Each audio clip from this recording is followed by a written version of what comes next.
नमस्कार दोस्तों, तो एक बार फिर से आप सभी का स्वागत करता हूं स्ट्रेटजिक स्टडी के करंट अफेयर सेशन में। आज है 9 मई 2020 और 9 मई 2020 से संबंधित जितने भी महत्वपूर्ण प्रश्न बनते हैं उन सब के बारे में हम डिटेल से चर्चा करेंगे। जो उससे रिलेटेड फैक्ट्स होंगे उनके बारे में भी हम चर्चा करने वाले हैं। लेकिन उससे पहले मैं ये बोलूँगा कि अगर आप चैनल पर नए हो तो प्लीज़ चैनल को सब्सक्राइब कर लें, ताकि जब भी मैं कोई एजुकेशनल वीडियो डालूं या करंट अफेयर की वीडियो डालूं तो उसकी नोटिफिकेशन आपको मिल जाए। और प्लीज़ वीडियो को अंत तक देखना, क्योंकि ये वीडियो आपके लिए काफ़ी लाभदायक होने वाली है, इंफॉर्मेटिव होने वाली है।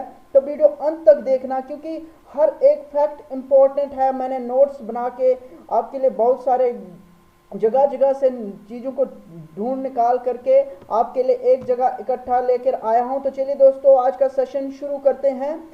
आज का पहला प्रश्न है, हाल ही में लिखी गई पुस्तक Vijyant at Kargil the life of a Kargil hero के लेखक कौन हैं? तो हमारे पास ऑप्शन ए है अमृता प्रीतम, ऑप्शन बी है B N Thapar, option C है चेतन भगत और ऑप्शन डी विक्रम सेठ। तो इसका सही उत्तर होगा option B N Thapar. B N Thapar ने अभी अपने बेटे कैप्टन कैप्टन विजयंत थापर के ऊपर एक बुक लिखी है, जो कारगिल युद्ध में 22 वर्ष की उम्र में शहीद हो गए थे। एक ई बुक लिखी है, किसने? B N Thapar, colonel B N Thapar ने ये बुक लिखी है। तो चलिए जान लेते हैं कारगिल युद्ध के बारे में। देखिए, कारगिल दिवस मनाया जाता है 26 जुलाई को। किस कारण? जो कारगिल योद्धा थे, जो कारगिल में शहीद हुए जवान थे, उनके लिए एक सम्मान के प्रतीक के रूप में और कारगिल विजय दिवस के रूप में मनाया जाता है। और इसके साथ ही कारगिल युद्ध कब स्टार्ट हुआ था? मई 1999 में शुरू हुआ और जुलाई 1999 तक चला। इसके अलावा जो मैंने अभी बताया कि Vijyant at Kargil the life of a Kargil hero ebook है, जो लिखी गई है विजयंत थापर के ऊपर उनके पिता द्वारा, कर्नल बी एन थापर के द्वारा। तो इतनी जानकारी हमें इस प्रश्न से मिलती है। बढ़ते हैं आज के अगले प्रश्न की ओर। आज का अगला प्रश्न है, हाल ही में युवा योग योजना के तहत ऑनलाइन पोर्टल किस राज्य सरकार ने जारी किया है? ऑप्शन ए है हमारे पास नागालैंड, ऑप्शन बी त्रिपुरा और सी मणिपुर और डी मिजोरम। तो इसका सही उत्तर होगा ऑप्शन बी, त्रिपुरा ने अभी युवा योग योजना के तहत ऑनलाइन पोर्टल जारी किया। अब ये युवा योग योजना के तहत जो पोर्टल है, इसका क्या उपयोग है? ये जो विश्वविद्यालयों में अंतिम वर्ष के छात्र हैं, उसके जो 14,608 विद्यार्थी होंगे अंतिम वर्ष के छात्रों में, उनमें से कुछ चुने जाएंगे। किसके लिए? स्मार्टफोन के लिए अनुदान के रूप में उनको 5-5 हज़ार रुपये दिए जाएंगे। उनका क्राइटेरिया पता नहीं, हमें नहीं पता, लेकिन कुछ क्राइटेरिया होगा। तो ये पोर्टल उसके लिए चुना गया है, उसमें ऑनलाइन रजिस्ट्रेशन करने के लिए चुना गया है। तो इतनी जानकारी हमें इससे मिलती है। अब त्रिपुरा आया है, तो कल भी त्रिपुरा के बारे में हम बात कर चुके हैं, लेकिन आज भी जान लेते हैं त्रिपुरा के बारे में। त्रिपुरा की कैपिटल क्या है? त्रिपुरा की कैपिटल है अगरतला। और सीएम के कौन है यहाँ के? त्रिपुरा के सीएम हैं बिप्लब कुमार देव यहाँ के सीएम है। गवर्नर है रमेश व्यास यहाँ के गवर्नर है। क्लाउडर लेपर्ड नेशनल पार्क कहाँ पर है? क्लाउडर लेपर्ड नेशनल पार्क कई बार एग्जाम में पूछा जा चुका है कि क्लाउडर लेपर्ड नेशनल पार्क एसएससी के एग्जाम में भी पूछा जा चुका है। ये प्रश्न कहाँ पर है? तो ये त्रिपुरा में है। राजबारी नेशनल पार्क भी कहाँ पर है?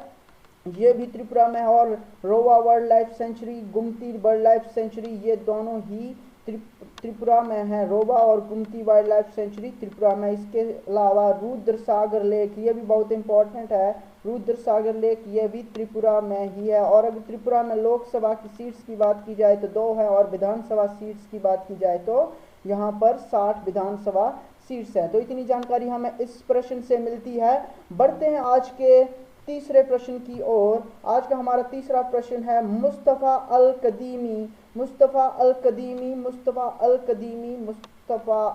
कदीमी नाम याद रखिए, हाल ही में किस देश के प्रधानमंत्री बने हैं? तो ऑप्शन ए है हमारे पास Iraq, option B Qatar, option C Iran, option D Serbia. तो इसका सही उत्तर होगा ऑप्शन ए इराक। इराक के ये प्रधानमंत्री बने हैं कौन? मुस्तफ़ा अल कदीमी इराक के प्रधानमंत्री बने हैं। तो इराक के बारे में जान लेते हैं। इराक की कैपिटल है इराक की कैपिटल बगदाद है और यहाँ की करेंसी है इराकी दिनार यहाँ की करेंसी, और पार्लियामेंट का नाम है मजलिस। मजलिस यहाँ की पार्लियामेंट का नाम है। और हमें पता है, अभी मैं बता चुका हूँ कि मुस्तफ़ा अल कदीमी यहाँ के प्रधानमंत्री चुने गए हैं, प्रधानमंत्री बने हैं। अगले प्रश्न की ओर बढ़ते हैं। आज का हमारा अगला प्रश्न है, हाल ही में लोक लेखा समिति के अध्यक्ष के रूप में किसे नियुक्त किया गया है? हाल ही में लोक लेखा समिति के अध्यक्ष के रूप में किसे नियुक्त किया गया है? ऑप्शन ए है अशोक द्विवेदी, ऑप्शन बी है अधीर रंजन चौधरी, ऑप्शन सी है सुधीर रंजन चौधरी और ऑप्शन डी है पंकज द्विवेदी। तो इसका सही उत्तर होगा दोस्तों ऑप्शन बी अधीर रंजन द्विवेदी। आज इत्तेफाक से बी ही सबके आंसर हो रहे हैं, तो इसका आंसर भी बी ऑप्शन है अधीर रंजन द्विवेदी। अधीर रंजन द्विवेदी को लोक लेखा समिति के अध्यक्ष के रूप में नियुक्त किया गया है। तो जान लेते हैं लोक लेखा समिति के बारे में।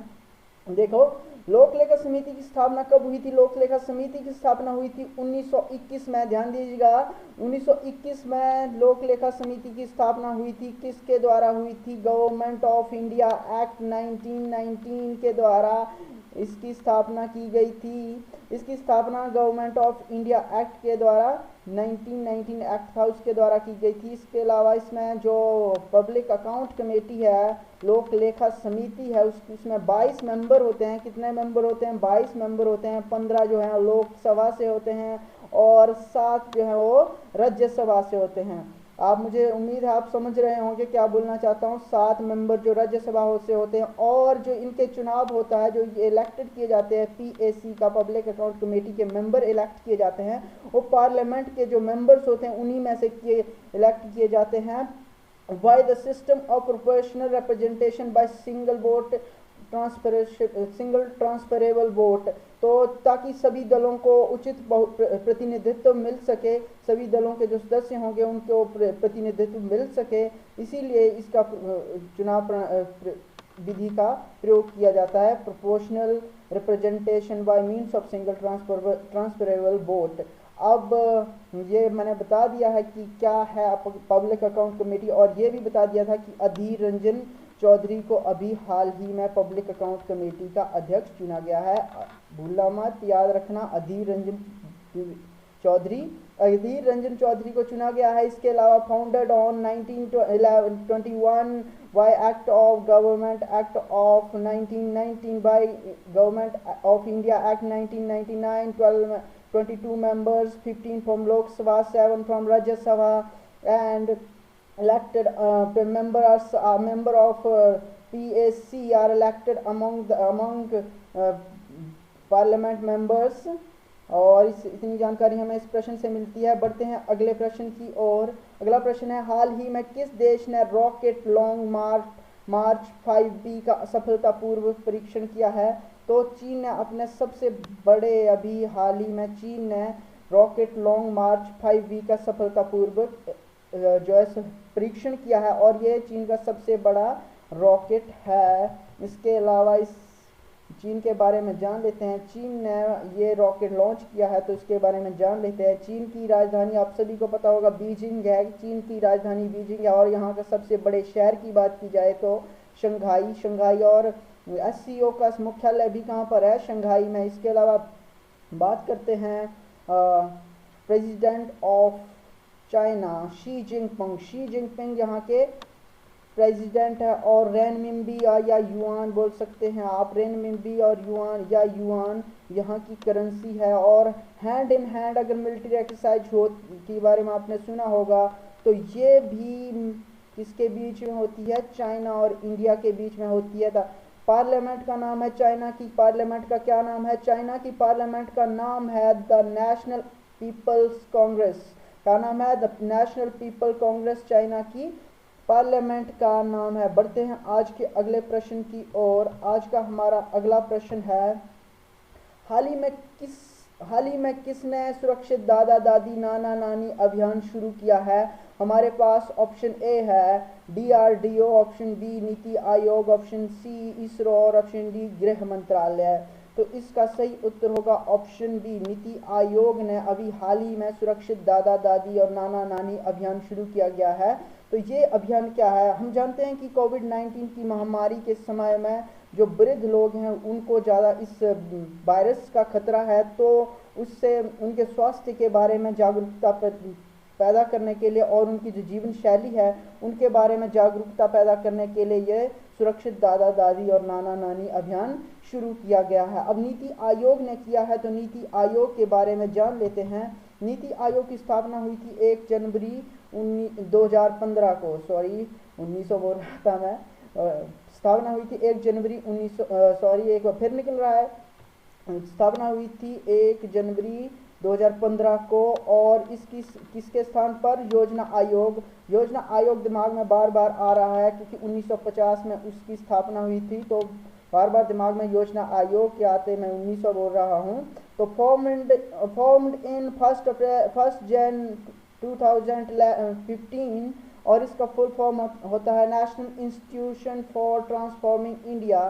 National institution for transforming India इसका फुल फॉर्म है और इसका हेडक्वार्टर है न्यू दिल्ली। और इसके जो चेयरपर्सन होते हैं वो होते हैं हमारे प्राइम मिनिस्टर, और वर्तमान में हमारे prime minister PM Narendra Modi ji हैं। और वर्तमान समय में इसके वाइस चेयरपर्सन हैं राजीव कुमार, और अभी CEO है नीति आयोग के CEO कौन है? अमिताभ कांत वर्तमान समय में इसके CEO है। तो बढ़ते हैं अगले प्रश्न की और। इतनी जानकारी के बाद आज का हमारा अगला प्रश्न है, हाल ही में विश्व रेड क्रॉस दिवस कब मनाया गया? तो इसका ऑप्शन ए है 2 मई, ऑप्शन बी है 6 मई, ऑप्शन सी है 7 मई और ऑप्शन डी है 8 मई।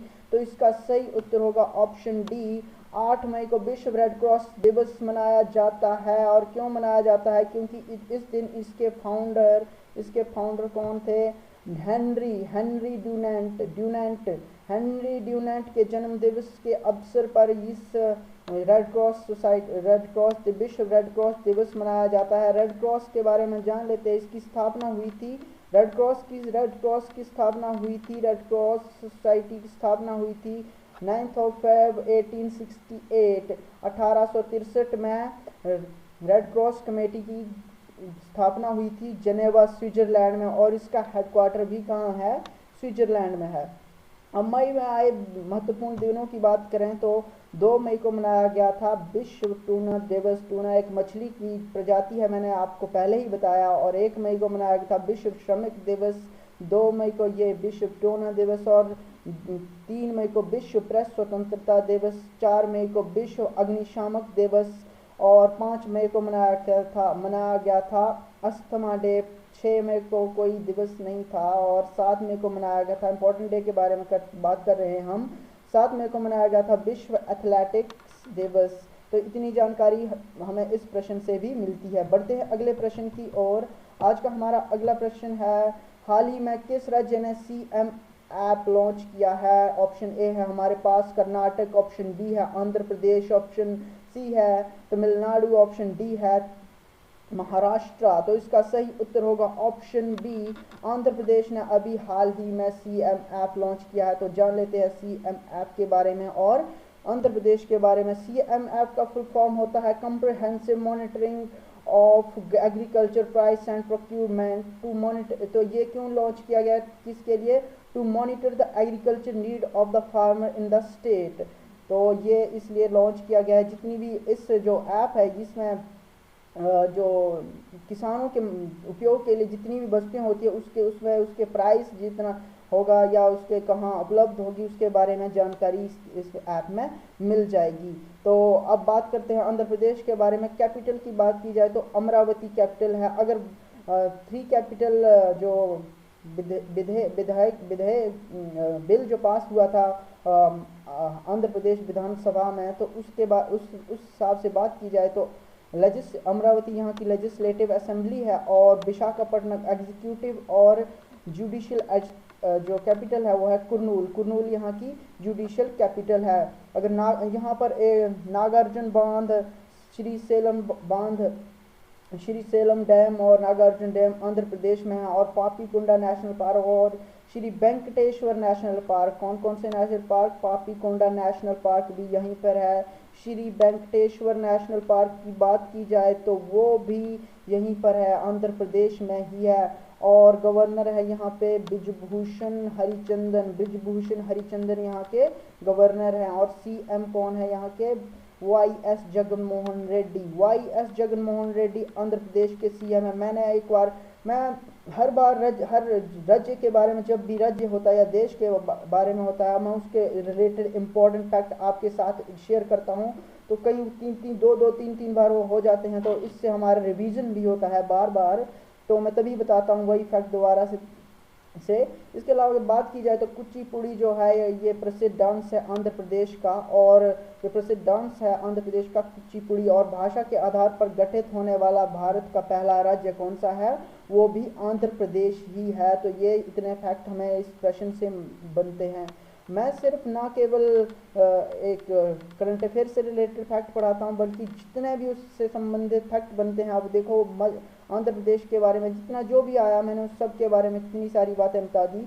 बढ़ते हैं आज के अभ्यास प्रश्न की ओर। आज का अभ्यास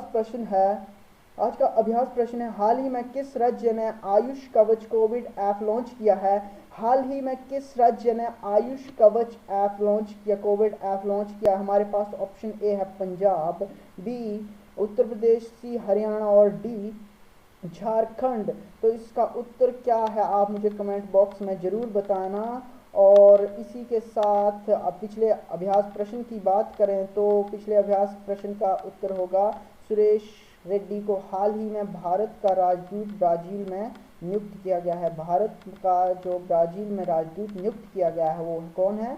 सुरेश के रेड्डी को भी ब्राज़ील में भारत की ओर से राजदूत नियुक्त किया गया है। तो इतनी जानकारी हमें आज के करंट अफेयर प्रोग्राम में सेशन में मिलती है।